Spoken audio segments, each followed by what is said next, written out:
क्या आप जानते हैं कि भारत की धरती पर कभी एक ऐसी शिक्षा प्रणाली यानी कि एजुकेशन प्रोसेस थी जो दुनिया में सबसे अनोखी थी? एक ऐसी प्रणाली जिसने चाणक्य और आर्यभट्ट जैसे महान विद्वान दिए। जी हाँ, हम बात कर रहे हैं गुरुकुल सिस्टम की। लेकिन क्या हुआ कि ये गौरवशाली परंपरा धीरे धीरे गायब ही हो गई? और आज की शिक्षा प्रणाली में क्या कमियां हैं? चलिए इस रोमांचक सफर पर चलते हैं और जानते हैं भारत की शिक्षा का गौरवशाली इतिहास और उसका बदलाव। गुरुकुल सिस्टम भारत के प्राचीन शिक्षा का आधार था, जो 5000 ईसा पूर्व से शुरू हुआ और वैदिक काल में अपने चरम सीमा तक पहुंच गया। इसमें छात्र अपने गुरु के साथ आश्रम में रहते थे।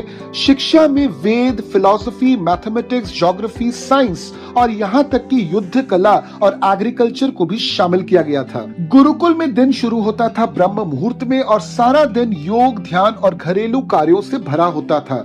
यह प्रोसेस सिर्फ किताबी ज्ञान को ही नहीं बल्कि नैतिकता, अनुशासन और जीवन मूल्यों को भी सिखाती थी। गुरुकुल सिस्टम के फायदे तो अनगिनत थे। यहाँ पर्सनलाइज्ड लर्निंग होती थी, जहाँ गुरु और शिष्य का रिश्ता पवित्र था। शिक्षा मुफ्त थी और गुरु दक्षिणा के रूप में सिर्फ सम्मान दिया जाता था। प्रकृति के बीच में रहकर छात्रों में एडजस्टमेंट, ह्यूमैनिटी और डिसिप्लिन जैसे बहुत ही इंपॉर्टेंट वैल्यूज डेवलप होते थे। यह प्रणाली होलिस्टिक एजुकेशन पर जोर देती थी, जो आज की किताबी शिक्षा से तो काफी ज्यादा बेहतर है। लेकिन 1835 में आया एक बड़ा बदलाव। 1835 में इंग्लिश एजुकेशन एक्ट ने इस पूरे प्रोसेस को पीछे ढकेल दिया। अंग्रेजों ने वेस्टर्न शिक्षा को बढ़ावा दिया और इंडिपेंडेंस के बाद भारत की सरकार ने मॉडर्न स्कूलिंग को ही प्राथमिकता दी।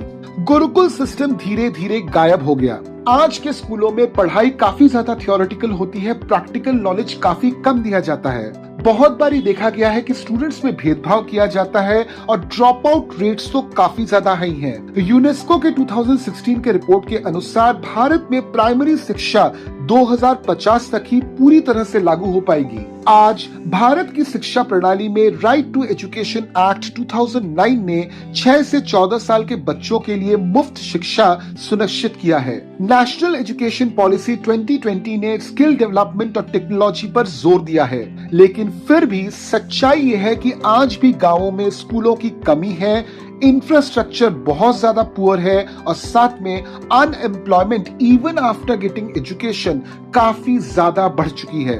गुरुकुल सिस्टम हमारी सांस्कृतिक धरोहर का गौरव है। यह हमें सिखाता है कि शिक्षा सिर्फ डिग्री नहीं बल्कि लाइफ एनरिचमेंट का साधन है। सिर्फ गुरुकुल सिस्टम ही नहीं, हमारे भारतीय इतिहास में ऐसी बहुत सारी अच्छाइयां थी जिसे धीरे धीरे हम भूलते जा रहे हैं। आइए एक एक करके शुरुआत करते हैं और गुरुकुल सिस्टम से ही पहले यह शिक्षा हम लेते हैं कि शिक्षा आखिर दी कैसे जाती है, क्योंकि आज पूरे दुनिया में गुरुकुल सिस्टम की जो अच्छी बातें थी उनको इम्प्लीमेंट किया गया है उनके न्यू एजुकेशन पॉलिसीज में।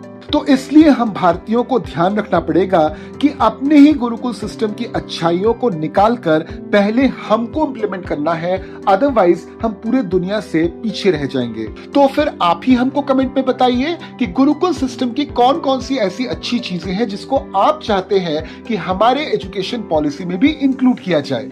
वीडियो अच्छा लगा तो इसको लाइक कीजिए, चैनल को सब्सक्राइब कीजिए और वापस हम आपसे मिलेंगे एक नए टॉपिक के साथ एक नए वीडियो में। जय हिंद।